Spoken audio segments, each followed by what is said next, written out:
All right, here we go. It's called How We Lose Ourselves. Okay? Just like the 4 positions of rest in the military, we have 4 forms of capitulation. In the military, the 4 positions of rest are rest, parade rest, at ease, and fall out. In the woke world, these 4 positions are resignation, apology, silence, and conversion. Let's start with apology. To apologize is to ask for forgiveness for one's sins. Apologizing is done in an effort to reconcile for a person's sin or sins against a person or persons. However, in the woke world, apology is not based off of whether or not someone has committed a wrong. It's based off of a willingness to submit to the mob. Submitting to the mob is not based off of a recent epiphany someone may have had, but rather to protect oneself from being, quote-unquote, canceled. The whole point of an apology is to be sincere. Otherwise, it does not matter. If someone is not sincere, but rather apologizing because of outside pressure, then it's just for show. The issue of remorse shouldn't be trivial, but taken seriously.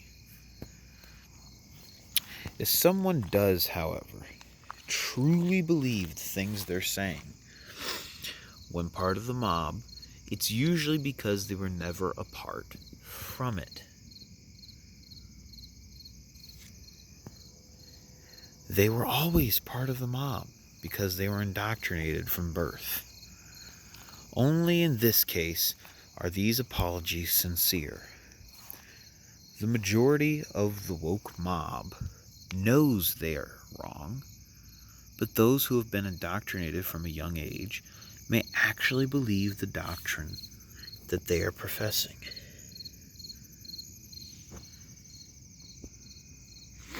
Next is resignation. To resign is to surrender, and is more egregious than apologizing. At this point, not only has one admitted to the mob that they are wrong, but they've also given them a victory. It gives them confidence and lets them know. Resignation lets the mob know that they have won. It gives them confidence and allows them to now rule over others. Excuse me for the verbal error there. I wrote it right, but I read it wrong. If those who the mob chooses to target will simply give up, then the mob will continue their assault on people's liberties. The order by which I classify these various categories of capitulation is important. It allows us to see just how important it is to stand for what one believes in, and just how much one's values matter to them. If one continues to capitulate to the mob until they too are part of it, then their own personal gain and protection are more important than the safety of their communities and future generations. Hence why I next cover silence. To be silent may seem innocent at first, but it's actually a horrible act. This is what leads entire nations to mourn and grief over horrendous acts that they allowed. One may be silent as a first step, a last step, or even somewhere in the middle. Nonetheless, silence is only a temporary safe haven. Eventually the mob will come for you. They will find you. They will take you down, and they will destroy you. Unless, of course, you fight back. It is better to fight back when one has the chance rather than waiting for the mob to come knocking at your door. It may seem inconsequential at first, but silence always turns out to be the point at which a nation is lost.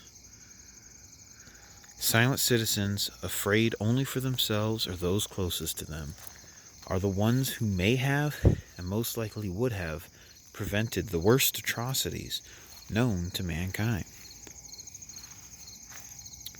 A sharp tongue is only one swordsman, but a million sharp tongues is an army. Just for a second here, I'm not reading this. I just wanted to show you, this is my mint plant. As I showed you the tomatoes, and obviously the tree that I just showed, well, the tree I just showed you is just a random tree, but the smaller one earlier is obviously an evergreen. It's a spruce. But this here is mint that I planted last year, and mint can handle the winters here. The winters here, typically the coldest temperature you'll see in a winter here is around -10, and mint can survive temperatures down to -20. So it doesn't fully die in the winter, and it grows back even stronger the next year. This is the second mint plant I planted. Over here we have the first. I used to use these garden beds, and I no longer do.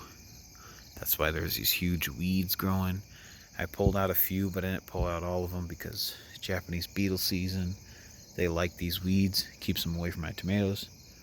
I guess because we had a late winter this year, we didn't have a lot of Japanese beetles, so they're already gone. They came and went in like a week, which is crazy. So that was good news for me. Summer's been a little hot, and it was pretty dry in the beginning, which is actually good for gardening because you can just water your plants, but you can't add more sun, you know. So this here, but just to get back to the point I was talking about, this is mint, and it flowered this year. You get these beautiful purple flowers. Maybe I'll do more videos on gardening. Gardening is very important, and it's another way you can distinguish yourself from the mob. It may seem kind of dumb. What do you mean? How does that work? What does gardening have to do with anything? Oh, speaking of it, there's a Japanese beetle. Look at that. Those suckers are pretty, but they will eat the crap out of your plants. Let's see if I can get it to focus. It's kind of hard to get it to focus when I keep moving it.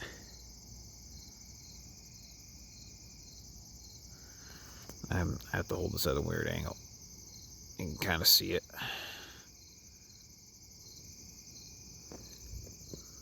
They're pretty, but they are not good for your plants. You see, it's kind of eating this. I don't know if you can see, this plant has a little bit of liquid coming out of it.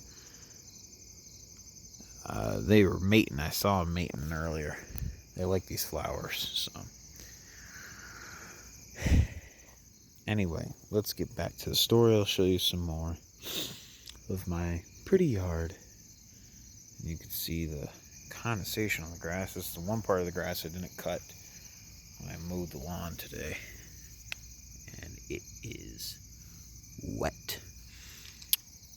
So let's talk about the last form of capitulation here. Getting back to it. Lastly, I seek to bring attention to conversion. If the mob converts you, whether it's a faux conversion or it is legitimate, they've already won.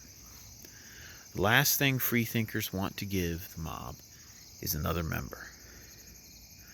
To the readers or listeners of this message, if you think that there's safety in the mob, you are sadly mistaken.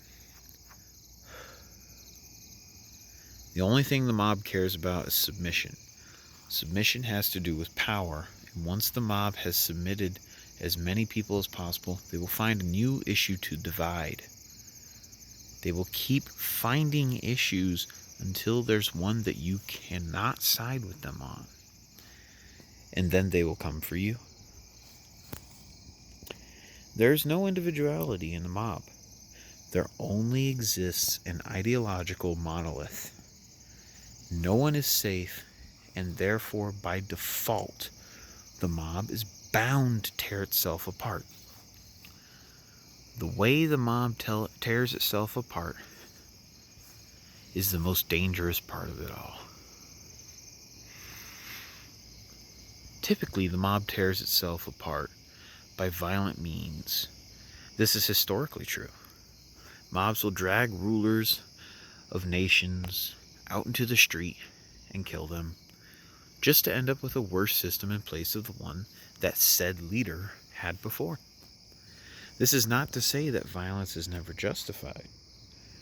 However, a violent mob is not defending itself. A mob is always the aggressor, hence why they are called the mob. The distinction of calling a group of people who are engaging in violence a mob is deliberate.